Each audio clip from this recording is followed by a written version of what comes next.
Assalamualaikum warahmatullahi wabarakatuh. Alhamdulillah, wassalatu wassalamu ala rasulillah Sayyidina Muhammad ibn Abdillah wa ala alihi wa sahbihi wa mawalah. Subhanaka la ilma lana illa ma 'allamtana innaka antal alimul hakim.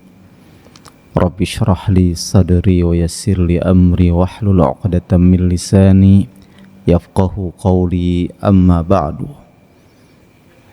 Hadirin wal hadirat, ma'asyiral muslimin, jamaah Masjid Raya Puri Truk Jambi yang dirahmati Allah. Alhamdulillah, jumpa kembali di kajian fikih di ahad kedua bulan November ini.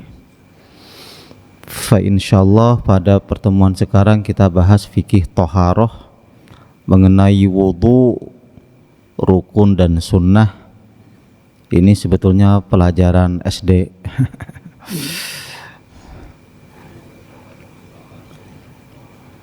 Tapi untuk mengingatkan dan juga untuk sedikit memperluas, kita bahas. Untuk rukun sudah tahu semua. Pertama niat, kemudian basuh wajah, kedua tangan, ngusap kepala, kemudian membasuh kaki sampai mata kaki. Yang keenam tertib, kan itu. Nah, itu tiap hari paling tidak sehari 5 kali, itu udah sering biasa dilakukan. Adapun sunnah, wa sunanuhu asyru khisalin, ini sunnah-sunnahnya. Ini penting diketahui perbedaan mana yang rukun, mana yang sunnah. Jangan kebalik-balik. Dari Kifayatil Akhyar lil Imam Taqiyuddin Abu Bakar Al-Husaini Asy-Syafi'i rahimahullahu ta'ala wa nafa'ani bihi wa bi'ulumi fid dharain amin. Bismillahirrahmanirrahim. Wa sunanuhu faslun wa sunanuhu asyru khisalin. Yang pertama at-tasmiyatu, baca bismillah. Baca bismillahnya ini kapan? Baca bismillah ketika wudu itu di awal, ketika membasuh wajah. Membasuh wajah baca bismillah. Basuh wajah baca bismillah di awal-awal. Bismillah ini sunnah, namun menurut Imam Ahmad bin Hanbal rahimahullahu ta'ala, baca bismillah ini malah wajib. Ya, baca bismillah wajib menurut Imam Ahmad. Jadi sebaiknya tidak meninggalkan baca basmalah. Kalau wudu tidak ada basmalahnya tidak sah menurut Imam Ahmad.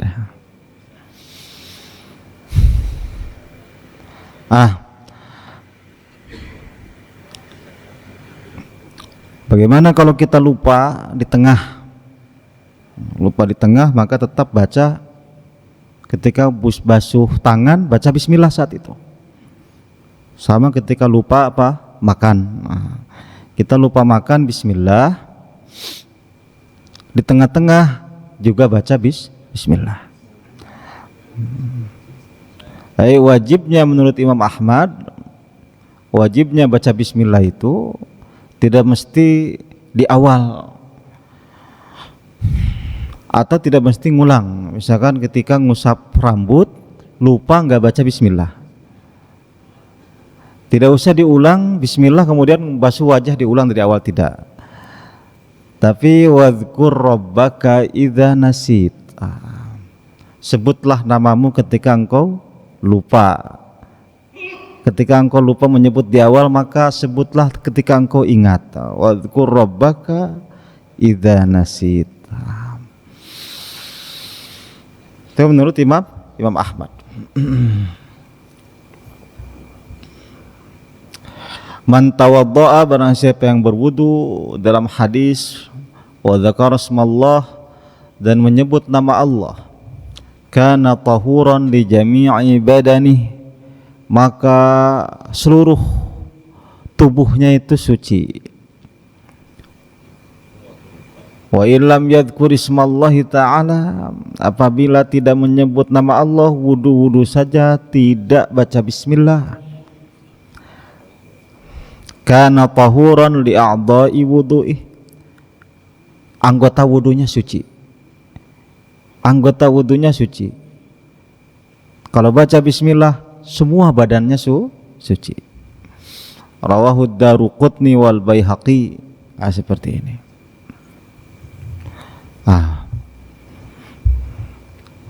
Dalam hadis juga dijelaskan, kullu amrin dzibalin la yubda'u fihi bismillah fahuwa ajdam. Setiap urusan perkara yang bernilai tidak diawali dengan bismillah, maka putus keberkahannya. Adzam itu putus keberkahannya. Hatur nuhun. Repot-repot. Enggak repot. Nah, itu bismillah ya. Jadi bismillah. Langsung ketika air ke wajah itu langsung bismillah. Kalau lupa gimana? Ketika lagi ngosok-ngosok kaki baru ingat belum bismillah, maka baca saat itu, udah.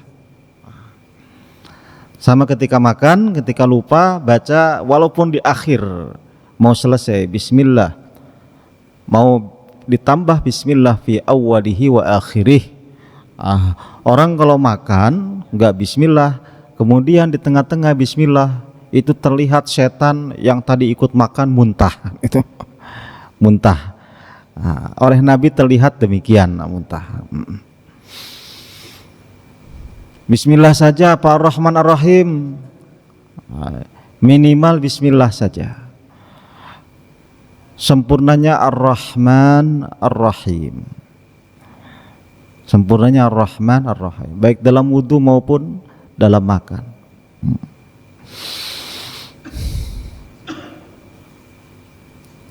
Kecuali dalam menyembelih, bismillah Allahu Akbar, dicontohkan bismillah Allahu Akbar. Fakulu mimma amsakna alaikum wadhkuru smallahi alaihi. Sebutlah nama Allah.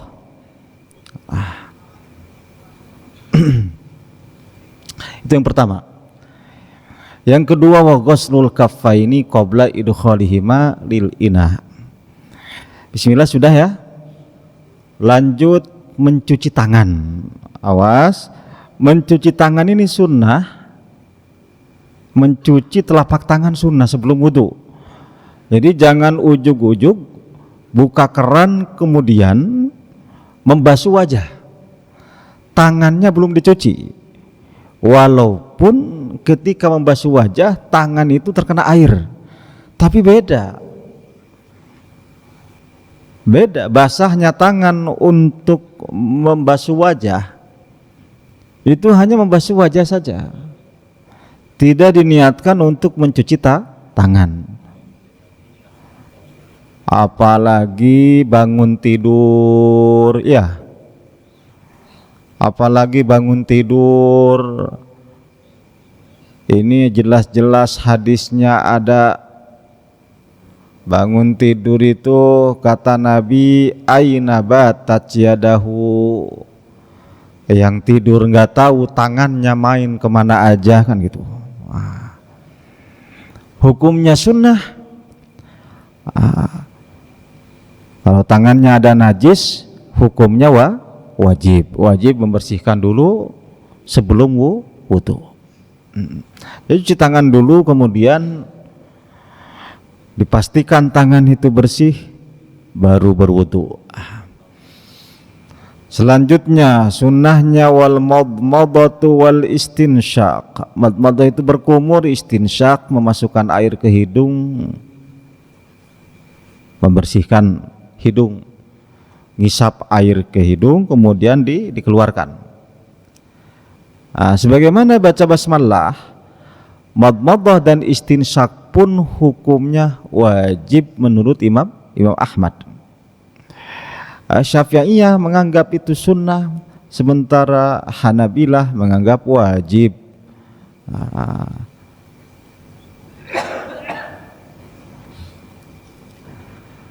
Mengapa Imam Syafi'i menyebutkan sebagai sunnah? Karena di dalam hadis Muslim, riwayat Muslim dijelaskan Rasulullah sallallahu alaihi wasallam bersabda, "Ashrun minas sunnati," ada 10 termasuk sunnah dalam wudu.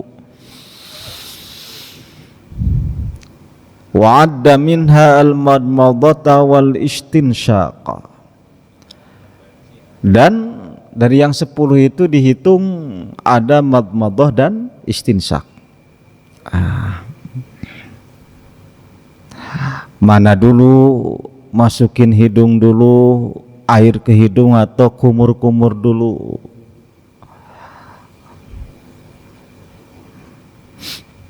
Wa taqdimul madmadati 'alal istinsyaq syaratun fi tahsilis sunnati 'alar rajih. Mendahulukan kumur-kumur daripada istinsyaq ini syarat sunnahnya wudu. Jangan dibalik, hidung dulu baru ke mulut. Mulut dulu, kumur-kumur dulu baru ke hidung. Ini cara mainnya. Tahu sunnahnya, tapi cara mainnya belum tentu. Ada yang hidung dulu kemudian kumur-kumur. Catatan sedikit untuk kumur-kumur dan istinsyaq ini bagi yang tidak sedang puasa, ya. Yustahabbul mubalaghah fil madmadati wal istinsyaqi li ghairi shaim.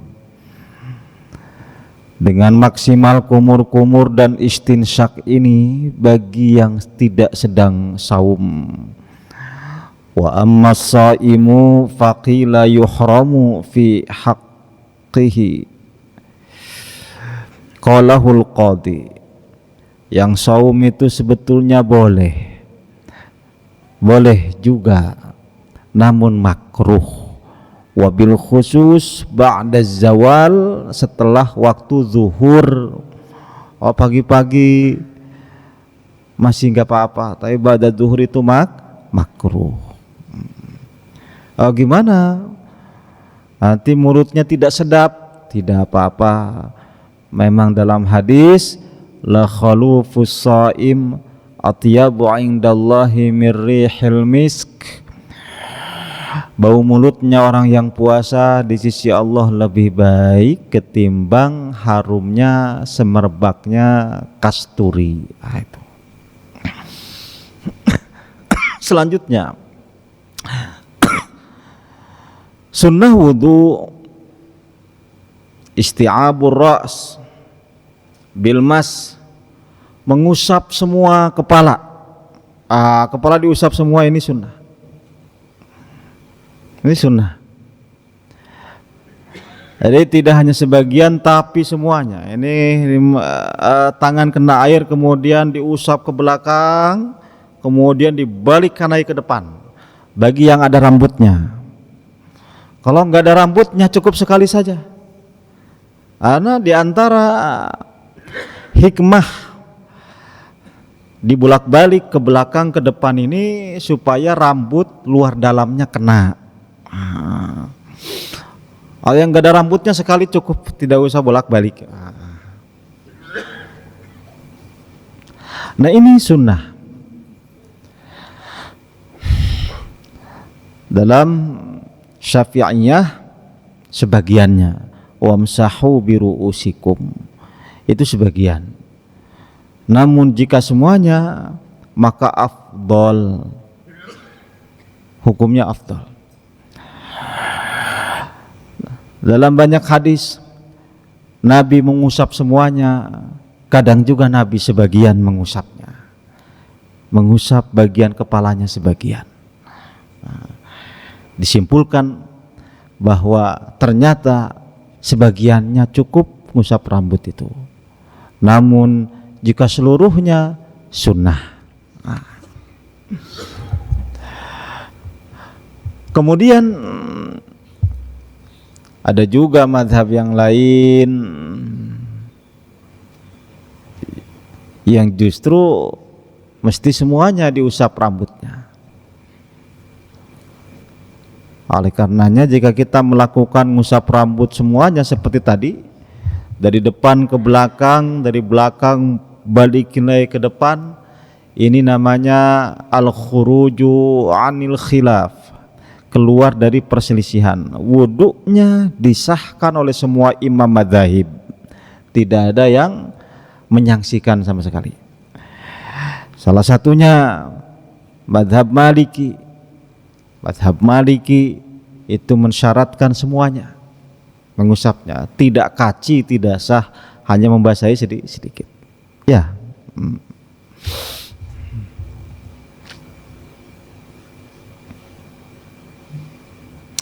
Selanjutnya, ma'asyiral muslimin, mashul udhunain, mengusap dua telinga,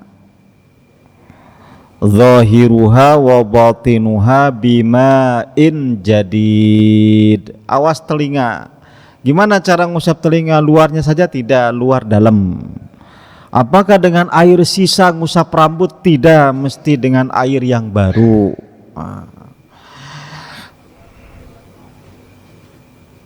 Dengan air yang baru. Yustahabbu mashus somakhain bima'in jadidin. Dalam hadis Abdullah bin Zaid radhiyallahu an, Abdullah bin Zaid radhiyallahu an meriwayatkan, ra'aitu, aku melihat Rasulullah sallallahu alaihi wasallam yatawaddau, berwudu, fa akhadha, lalu beliau mengambil li udhunaihi, kedua telinganya, bima'in, ma'an, dia mengambil air untuk telinga, untuk kedua telinganya, khilafal ma'il ladzi akhadahu li ra'sih.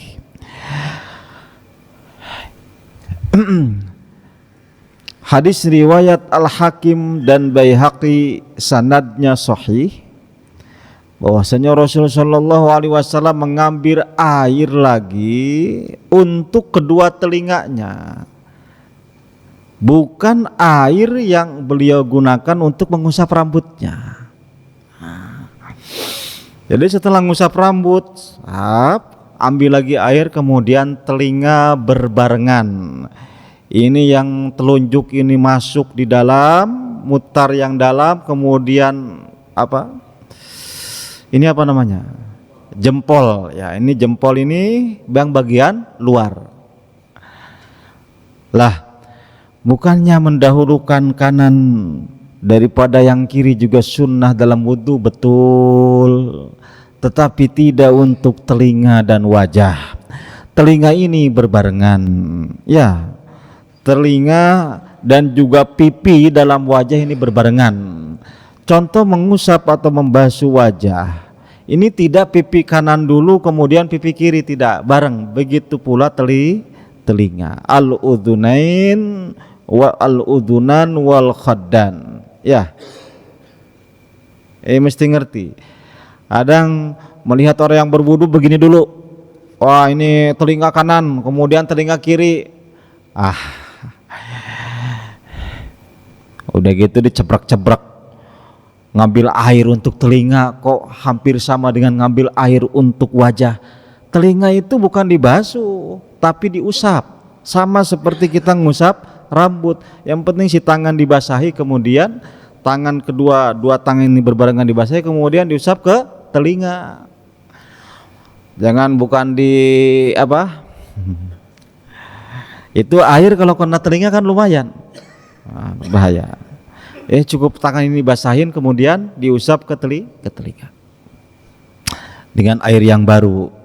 Jika airnya lanjutan dari ngusap rambut maka musta'mal, sama saja dengan dia tidak melakukan sunnah atau tidak membasuh kedua telinga.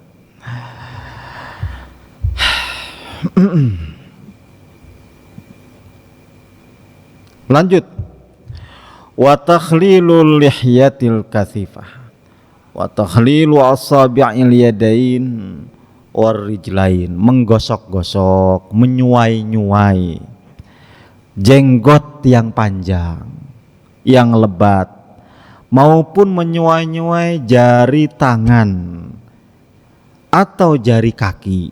Ya, kalau jenggot yang panjang ini dari bawah ke atas, dari bawah ke atas. Kemudian jari-jari, walaupun secara keseluruhan ketika kita membasuh tangan, kemudian tangan itu basah, itu sudah cukup, namun tidak nyunnah jika tidak menggosok atau menyuai-nyuainya. Baik jari-jari tangan maupun jari-jari kaki. Ya.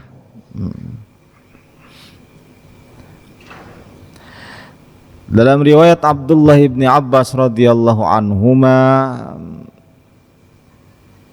beliau mengatakan anna Rasulullah sallallahu alaihi wasallam qala, pernah berkata beliau, idza tawadda'ta, jika engkau berwudu, fakhallil asabi'a yadaika wa rijlaika, maka bagian-bagian selak-selak jari tangan dan kakimu itu dikosok-kosok. Dikosok-kosok.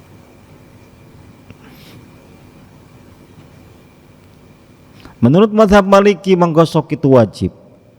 Menurut Syafi'iyah hukumnya sunnah. Ya.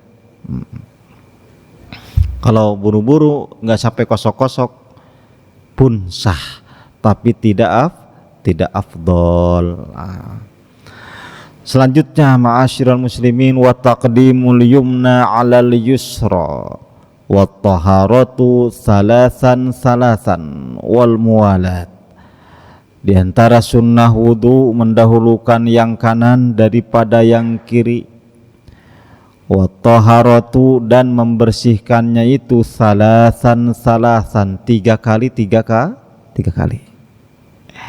Wal muwalatu, dan juga sunnah muwalat ini muwalat, berkesinambungan, terus menerus. Dari Abi Hurairah radhiyallahu anna Rasulullah sallallahu alaihi wasallam qala, idza tawadda'tum fabda'u bima yaminikum, apabila kalian berwudu, fabda'u, awalilah, bima yaminikum, bagian sisi kananmu. Kalau berwudu, ya, berarti sebetulnya kalau kiri kemudian kanan, kaki kiri kemudian kaki kanan dibasuh, sebetulnya tidak batal, wudunya sih sah, tapi enggak nyunnah. Wudu seperti itu meninggalkan sunnah, hukumnya makruh. Ya. Rawahu Abu Dawud wa Ibnu Majah, dan disahihkan oleh Ibnu Khuzaimah, dan diriwayatkan juga dalam hadis lain dari Sayyidah Aisyah radhiyallahu anha qalat, kana Rasulullah sallallahu alaihi wasallam, adalah Rasulullah sallallahu alaihi wasallam, yuhibbut tayamuna, beliau sallallahu alaihi wasallam mencintai bagian-bagian kanan, mendahulukan sisi kanan, fi tana'ulihi, dalam make sendalnya beliau, wa tarajjulihi, dalam hal nyisirnya beliau. Ya, Nabi itu suka nyisir, gak acak-acakan, gak suka nyisir. Nyisirnya saja ke kanan dulu, pakai sendal kanan dulu, nyisirnya kanan dulu. fi tana'ulihi, di saat menggunakan sandal, wa tarajjulihi, maupun merapihkan rambut atau menyisir, wa tahurihi, dan dalam bersuci, wa fi sya'nihi kullihi, bahkan dalam setiap keadaannya. Mendahulukan kanan dulu. Ya, ini sunnah. Sunnah. Bahkan mandi itu Pak, kalau mandi jangan gejebur langsung dari atas itu, atau langsung gejebur semua sih. Itu misalkan mandi pakai gayung, maka yang dibasuh terlebih dahulu itu bagian kanan. Wa bisyaqil ayman fil gusli, bahkan dalam mandi itu bagian dari bagian kanan dulu. Kecuali mandinya di kolam renang langsung gejebur gitu, langsung nyemplung, ya itu lain lagi. Tapi bagusnya sebelum nyemplung pemanasan dulu, dibasahi dulu kaki itu. Makanya kan di kolam-kolam renang itu ada juga shower di luar, itu bagusnya dibasahi dulu, jangan langsung gejebur. Mau itu di kolam renang maupun di sumur ya sama. Jangan langsung gejebur. Itu dibasahi dulu. Bagian kanan dulu. Di antara sunnah. Kecuali wa ammal udhunani wal khaddani fayutahharani ma'an, kecuali kedua telinga, wal khaddani, dan kedua pipi, fayutahharani ma'an, dibersihkan, disucikan keduanya itu ma'an, bersamaan. Tidak begini kemudian begini, tapi langsung begini. Begitu pula pipi ketika wajah, basuh wajah bersamaan, tidak membasuh sebelah sini kemudian sebelah sini. Ya, ini pengecualian dari taqdimul yumna 'alal yusra.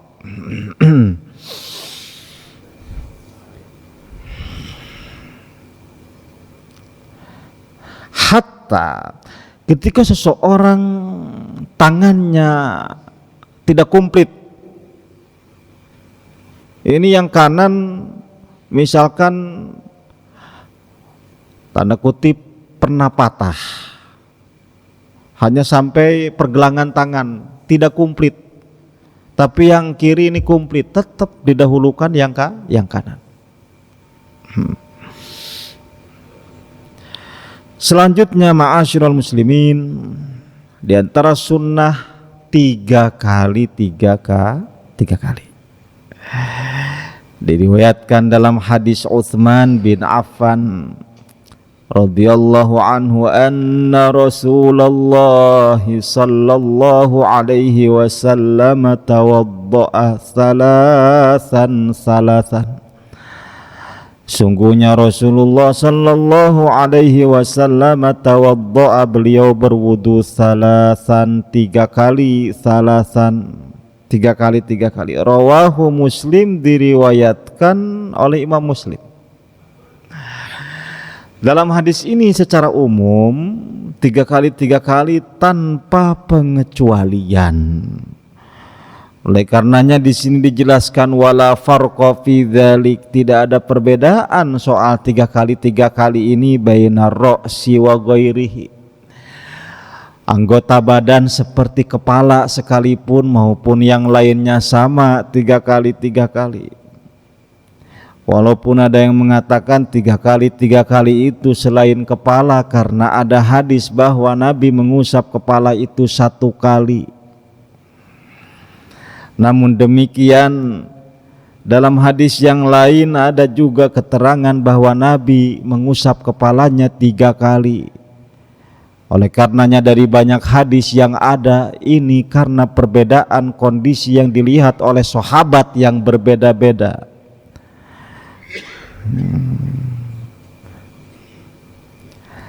Dalam hadis Muslim juga Abdullah bin Yazid menggambarkan bahwasanya wudunya Rasulullah sallallahu alaihi wasallam annahu masaha ra'sahu marratan wahidah. Ada hadis mensifati wudunya Rasul sallallahu alaihi wasallam bahwa ketika beliau mengusap kepala itu marratan wahidatan, satu kali saja. Dalam Sahih Muslim. Juga dalam Sahih Muslim, tapi beda sahabat yang meriwayatkannya, yaitu Utsman bin Affan. Jadi kalau yang riwayatnya Nabi mengusap satu kali itu dari sahabat siapa? Dari sahabat Abdullah bin Yazid, ini sahih. Riwayat Utsman bin Affan secara umum tidak dikecualikan tuh. Tawaddo'a salasan kecuali kepala, tidak ada itu. Dia Utsman bin Affan radhiyallahu an yang juga hadisnya sahih riwayat Muslim, beliau secara mutlak menggambarkan wudunya Nabi 3 kali termasuk mengusap kepala.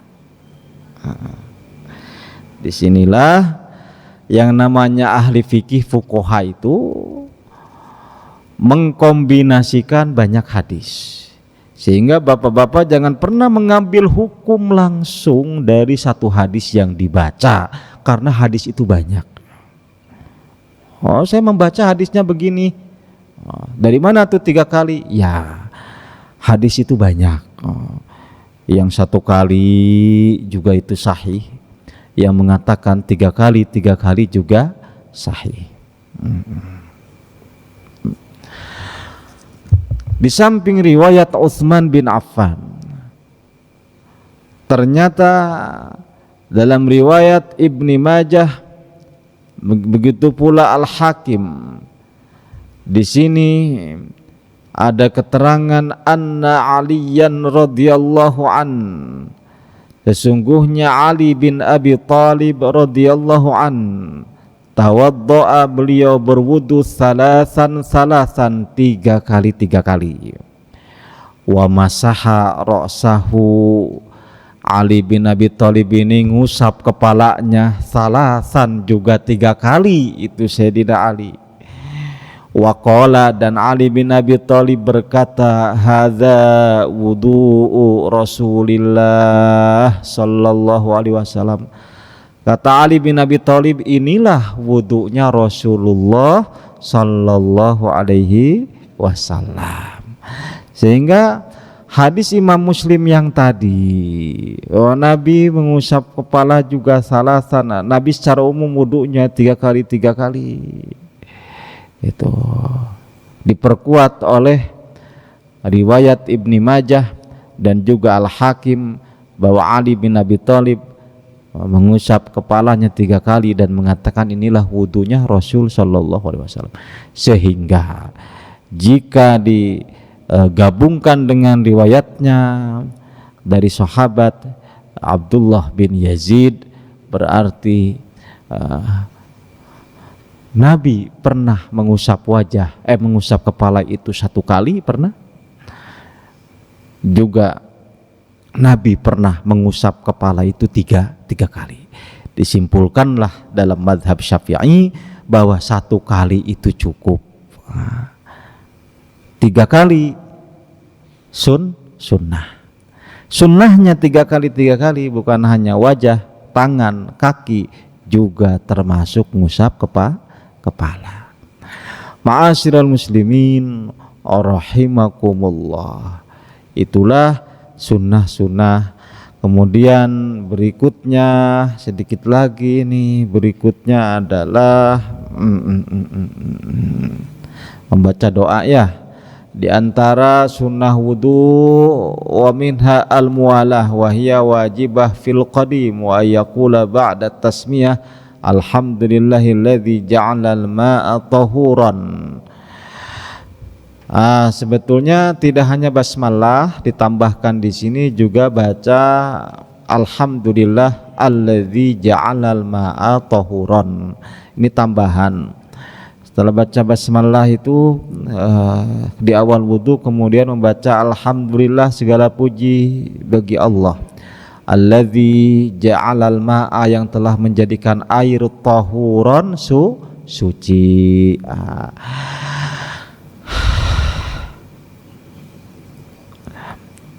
Yang punya cincin tidak usah dibuka, cukup diputar-putar saja, digoyang-goyang. Itu yang punya cincin. Jam tangan juga banyak kejadian kalau disimpan-simpan itu malah ketinggalan. Jangan berlebihan dan jangan melebihi 3 kali. Sunnah itu maksimal 3 kali. Kemudian diantara adabnya wala yatakallamu fi asna'il wudu'i, jangan berbincang, jangan ngobrol ketika wudu. Ya. Wala yulattimu wajhahu bil ma'i, jangan juga ngepret wajahnya dengan air. Jadi dibasuhkan dengan benar, bukan seperti menampar-nampar dengan air, itu juga jangan. Ini adab tambahan. Wa ayyakula ba'dal wudu'i, dan berdoa setelah wudu, asyhadu alla ilaha illallah wahdahu la syarikalah wa asyhadu anna muhammadan abduhu wa rasuluh, Allahumma ja'alni minat tawwabin, Allahumma ja'alni minat tawwabin. Ya Allah, jadikanlah aku minat tawwabin, dari golongan orang-orang yang bertaubat. Waj'alni, dan jadikanlah aku minal mutatahhirin, di antara golongan orang-orang yang suka bersuci. Subhanakallahumma wa bihamdika asyhadu an la ilaha illa anta astaghfiruka wa atubu ilaik. Ini bukan cuma doa kafaratul majlis, tapi doa setelah wudu.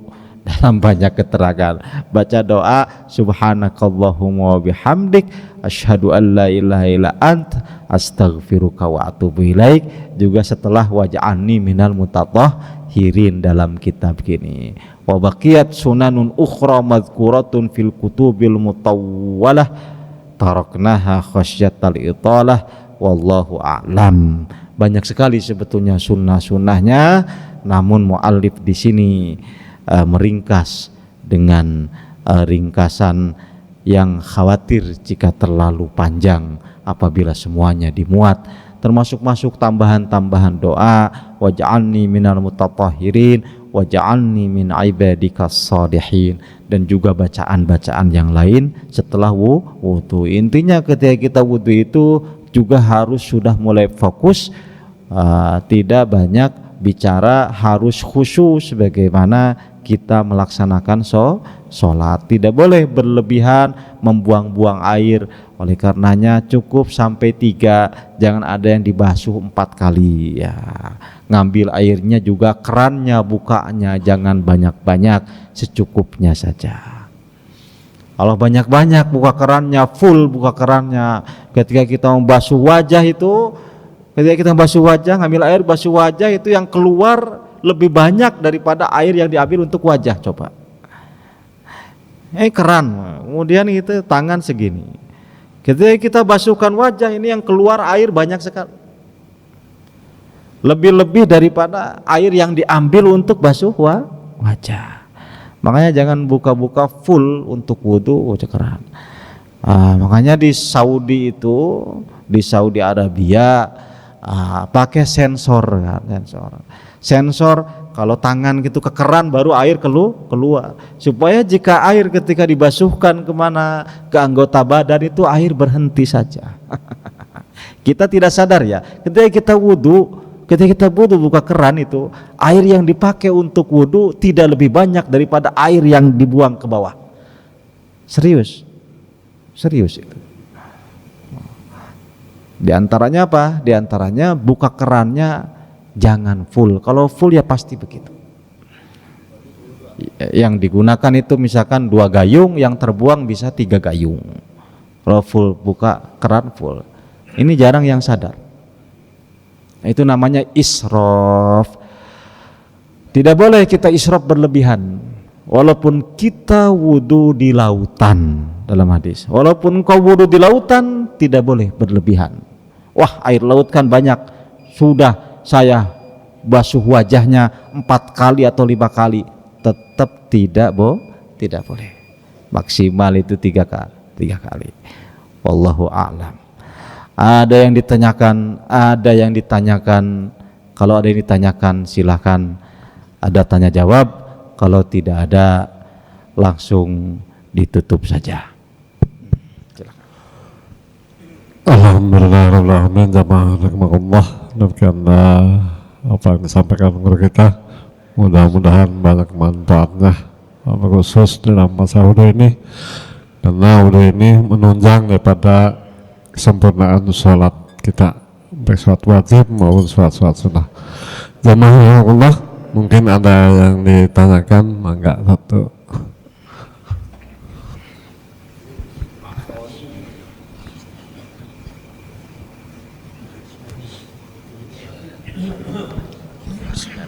Assalamualaikum warahmatullahi wabarakatuh, Ustaz. Waalaikumsalam. Pertanyaan saya itu mengenai wudhu di angkutan umum, ya Ustaz. Jadi saat kita di bis, pesawat, ataupun mungkin kalau sekarang di kereta mungkin kadang-kadang kita bisa di wudhu di kamar mandi. Nah ini terutama kalau kita wudhu di bis, mungkin wudhu atau tayamum, bagaimana dalam kondisi seperti itu? Kemudian bagaimana kalau kita kalau di bis, kadang-kadang kalau kita menggunakan jaket, pakai sepatu, bagaimana caranya Ustaz? Itu saja. Assalamualaikum warahmatullahi wabarakatuh. Kita ada lagi apa?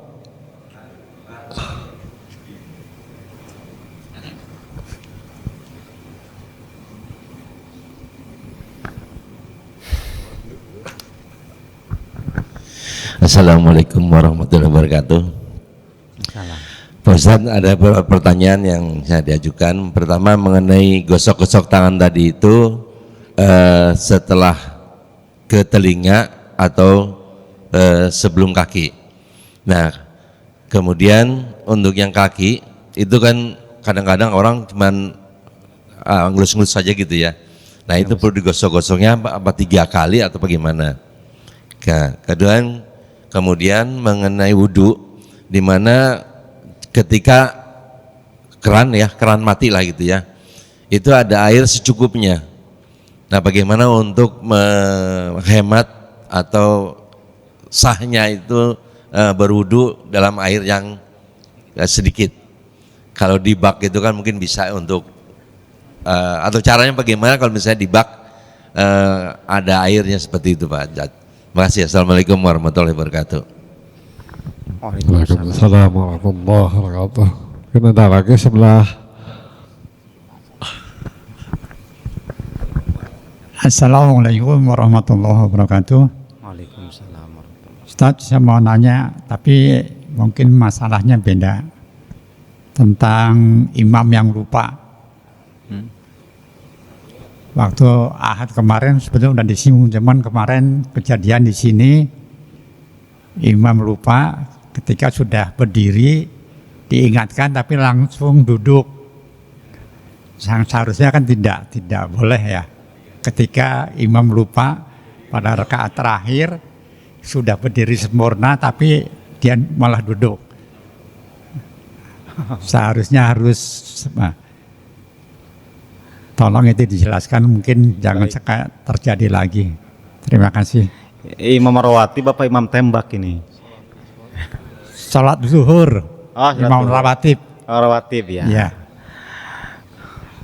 Harus dengerin imam rawatib, harus dengerin imam rawatib. Harus denger imam rawatib ini.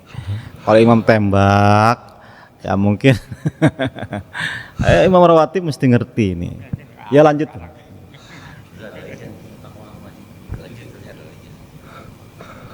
Mungkin ada lagi sebelah. Ibu-ibu ada yang tanyakan?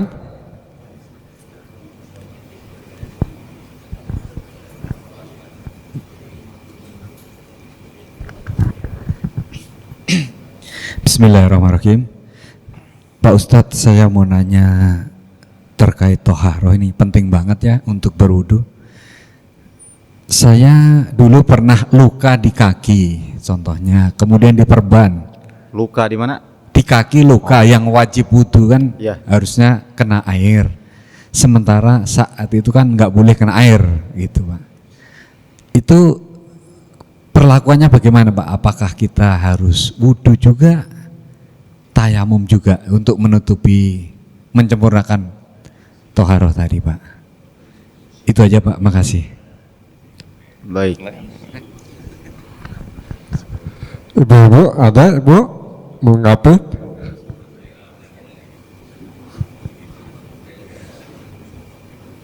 Ada?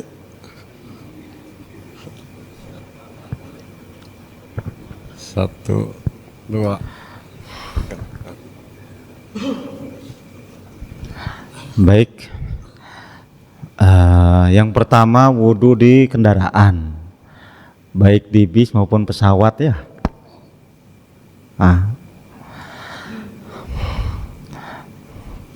Ya sama Pak wudhunya.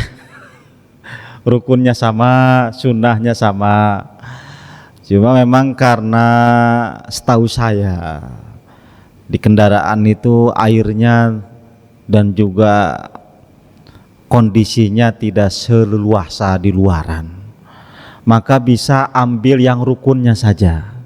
Contoh tadi yang sunnahnya 3 kali cukup sekali saja kalau di kendaraan, kayak di bis, di pesawat gitu kan.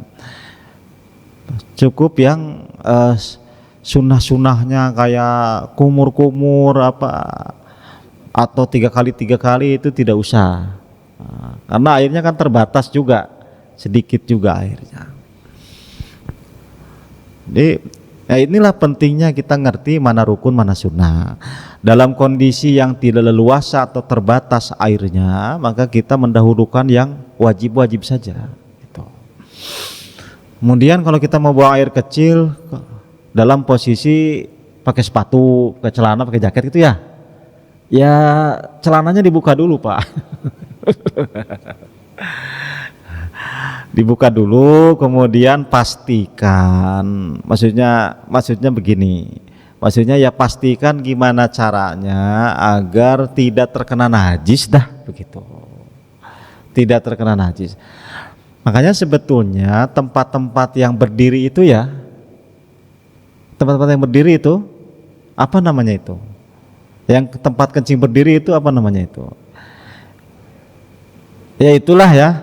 Nah, termasuk di kita juga ada, itu sebetulnya untuk kondisi darurat, orang selewat di perjalanan pakai sepatu pakai apa, itu lebih mudah dengan itu, karena tidak memungkinkan untuk misalkan buka sepatu kemudian buka kaos kaki. Kalau untuk jongkok kan juga agak repot pakai cadar juga sebenarnya. Sehingga menggunakan yang berdiri itu dalam kondisi darurat maupun dalam kondisi sedang krodit gitu. Maka ketika kita tidak membuka itu, sekiranya najis itu lebih terpelihara, tidak berceceran kemana-mana, maka gunakanlah yang tempat yang tadi itu saya berdiri itu. Ketika kita tidak bisa membuka sepatu dan kita terburu-buru gitu, walaupun baiknya gitu kan tetap dibuka sepatu dan sebagainya, kemudian secara jongkok dan menghindari najis untuk tidak berceceran gitu kemana-mana. Intinya ya bagaimana caranya supaya tidak menyiprat ke pakaian kita. Lalu saya tambahkan, bagaimana kalau kita khawatir tadi ada cipratan ke celana kita ya, atau ke bagian kita. Caranya Pak, caranya ambil lagi air, cipratkan lagi. Itu namanya, karena kemungkinan cipratan dari air kencing itu sedikit, maka ambil air, cipratkan misalkan 3 kali, sekiranya cipratan kita itu lebih banyak ketimbang cipratan air kencing, maka dengan cara itu menjadi suci. Jadi kena cipratan sedikit, tidak usah khawatir kemudian dibuka diganti mau sholat, tidak usah. Ambil lagi air, cipratkan lebih banyak. Itu cara diantara cara membersihkan najis. Karena cipratan ya, karena cipratan, karena itu ringan. Ada kalanya kita buang air kecil di dalam toilet bis maupun di pesawat, kena cipratan. Kalau pakai celana ya, apalagi seperti dibuka, maka ambillah air dari keran, cipratkan lagi ke celana yang dikhawatirkan tadi kena cipratan 3 kali misalkan, maka dengan itu menjadi netral. Seperti itu. Kemudian berapa kali gosok-gosok itu bagian wudhu ya? Berapa kali menggosok-gosok bagian wudhu? Ya, kembali kita menggosok-gosok itu sunnah, dan sunnahnya juga 3 kali, sehingga ketika kita basuh anggota badan seperti tangan itu 3 kali, maka setiap kita basuh tangan juga kita menggosok-gosok ya, menggosok. Ya kalau yang penting kan jari-jari ini Pak, jari-jari, kemudian sela-sela ini nih, ya, sela-sela sikut, sela-sela sikut. Ini kan kita basuh 3 kali nih, berarti 3 kali gosokan. Pokoknya setiap kita basuh itu sambil digosok-gosok. Ini mengenai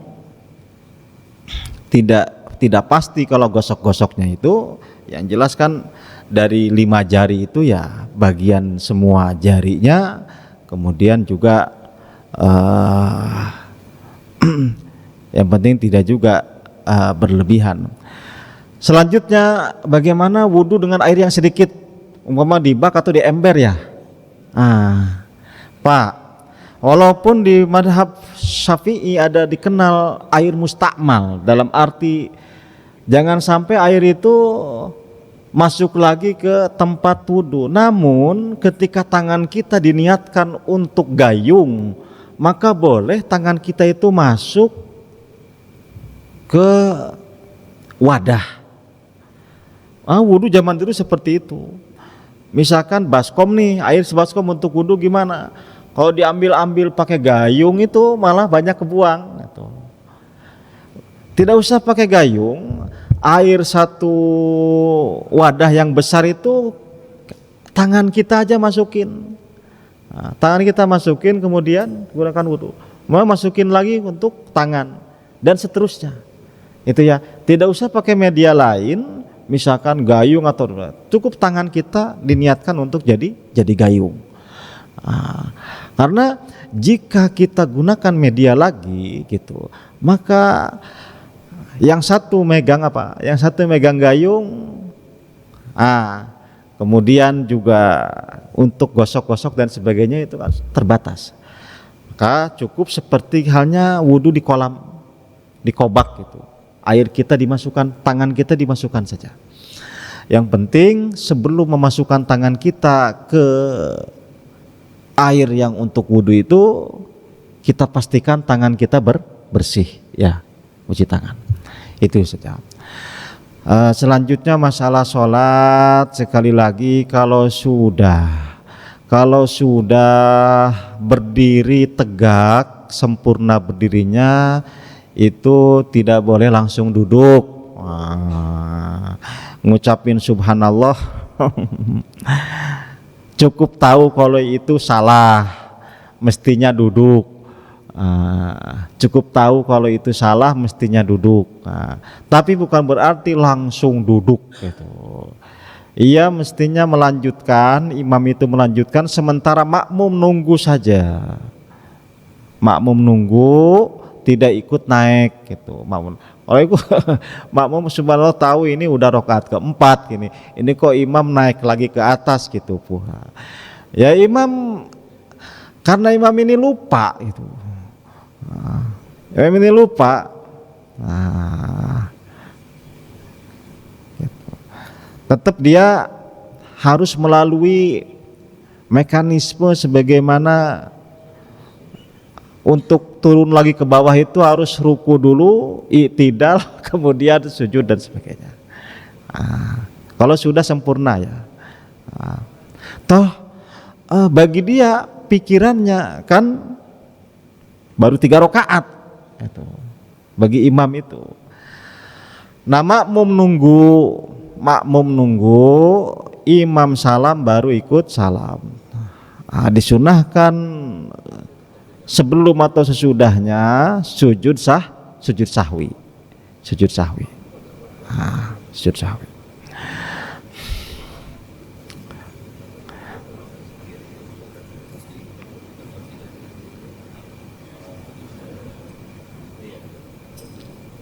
Begitu ya. Sekali lagi, kalau sudah berdiri sempurna itu tidak ada langsung turun duduk. Silahkan baca Fatihah saja, ruku, i'tidal, sujud, kemudian sujud, kemudian tahiyat akhir. Nah makmum itu nunggu saja. Di situ ada pilihan, makmum bisa mufarokoh, mendahului imam, atau menunggu imam. Menunggu imam, lebih baik menunggu imam. Jadi jika terjadi demikian jangan panik sebetulnya, santai saja, baca saja Fatihah, walaupun baru tahu itu adalah rakaat kelima, nggak apa-apa. Orang munculnya awalnya nggak sengaja kok, gitu, nggak sengaja. Dan di pikiran seorang imam dia keempat kok, itu nggak masalah. Jangan ujug-ujug. Ada yang mengatakan justru kalau ujug-ujug dari berdiri itu langsung tahiyat itu malah batal, karena tidak ada jurus seperti itu dalam sholat. Tidak ada namanya gerakan dari berdiri langsung duduk, itu tidak ada. Makanya orang yang masbuk nih, imam Allahu Akbar, kita masbuk takbiratul ihram, imam itu dalam kondisi duduk, maka kita langsung ikut duduk tapi tidak mengucap takbir, tidak Allahu Akbar, tidak, si makmum yang cukup langsung duduk saja, karena tidak ada takbir intiqalat untuk itu, tidak ada. Nah setelah duduk kemudian imam sujud, kita ikut sujud, baru kita baca takbir dari duduk ke sujud, memang ada gerakannya, makanya takbir Allahu Akbar. Tapi untuk dari takbiratul ihram kemudian langsung duduk ikut imam itu tidak usah ngucap takbir. Kalau Allahu Akbar, imam dalam posisi sujud, ya kita langsung sujud dan takbir, karena ada gerakan dari berdiri langsung sujud, kan ada. Dari i'tidal langsung sujud. Itu ada gerakan, karena ada gerakannya, jurus dari berdiri ke sujud, berlakulah di situ bacaan takbir intiqalat. Artinya apa? Dalam sholat tidak ada gerakan dari berdiri langsung duduk, itu tidak ada, batal kalau orang melakukan itu. Maka dibolehkan ketika lupa dan dibacakan tasbih, dibolehkan dia duduk jika belum sempurna berdirinya, seperti masih 70%, 60% ya, duduk, itu baru boleh.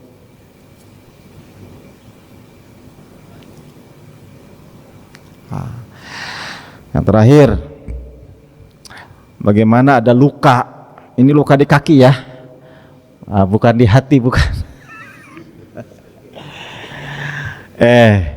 Ini tangan ini jatuh, ini ada perban atau ada salompas dah, ada apalah gitu, apa namanya, maka tidak jadi dua, tidak jadi ya wudu ya tayamum, enggak tuh gitu. Enggak. Gimana udah tayamum? Ma la yudraku kulluh la yudraku kulluh. Jadi basuhlah yang sehatnya itu, yang tidak apa-apanya tetap dibasuh. Adapun yang perbannya itu diusap saja. Diusap sebagai simbolik. Diusap. Ini memang luka, gak bisa dibuka sakit amat. Sakit ini bisa karena madarat, ia akan jadi sakit atau memperlambat kesembuhannya. Seperti yang habis dijahit dan sebagainya, itu jangan dibawa ketika wudhu. Cukup terkena, walaupun kita tahu tidak mengalir masuk ke kulitnya gitu, tapi diusap saja bagian itunya. Atau kebetulan kaki satu paket kakinya ini kaki kanan, maka itu diusap saja, berlaku. Nah, untuk bagian wudhu, sebagian dibasuh, sebagian diusap. Nabi pernah mengusap imamahnya saja. Imamah itu kalau sekarang itu peci. Karena sorban, kata imamah arti sorban itu dulu sorban dijadikan ikat kepala untuk peci penutup kepala. Nah, Nabi pernah mengusapkan, ketika ngusap kepala itu sebagian ke rambutnya, sebagian ke imamahnya. Nah, sekali imamah. Sekali lagi, untuk yang luka-luka itu tidak usah dibuka penutupnya, cukup diusap saja. Ambil air usap, itu sudah cukup. Itu namanya udur. Sebagian diusap, sebagian dibasuh seperti biasa. Jangan karena ini nggak bisa dibasuh lalu tayamum saja. Lah, kan wajah masih bisa, kaki masih bisa. Ya. Orang kalau sholat cuma nggak bisa duduk, Pak. Berdiri itu bisa. Cuma nggak bisa berdiri, duduk bisa. Maka berdiri tidak usah dilakukan. Tapi kalau dengan duduk itu sujud masih bisa, sujud lakukan. Ya, gitu. Kecuali kalau sudah repot, ini sujud juga susah, gitu. Ruku juga susah. Atau gini, berdiri ini susah, tapi ruku masih bisa. Maka ketika ruku, jalankanlah ruku seperti normal. Contoh sholat di kursi. Kalau berdiri kan lama, nggak kuat saya emang dulu. Nah, ketika ruku, berdiri tuh untuk ruku saja. Kan kita sering melihat di Masjidil Haram orang seperti itu. Baik dalam taraweh, dia duduk saja gitu kan, pas imam baca surat. Ketika Allahu Akbar, ruku tuh imam, dia berdiri dulu ruku. Karena menurut takarannya, kadarnya untuk ruku dia bisa. Kemudian sami Allahu liman hamidah rabbana walakal hamd, dia masih posisi berdiri. Begitu Allahu Akbar sujud, dia duduk lagi. Artinya ketika ada sebagian yang kita bisa lakukan sempurna, jangan ditinggalkan. Cukup yang gak mampunya saja yang kita tinggalkan. Begitu pula dalam membasuh. Mudah-mudahan bisa dipahami. Ya. Ini studio 2 udah siap ya. Terima kasih. Alhamdulillah. Demikianlah kajian kita pada pagi hari ini. Mudah-mudahan permasalahan muda ini banyak manfaatnya untuk kesempurnaan ibadah kita, baik yang wajib maupun yang sunnah. Mari sama-sama kita akhiri tarikh kita pagi ini dengan sama-sama kita mendoakan majlis.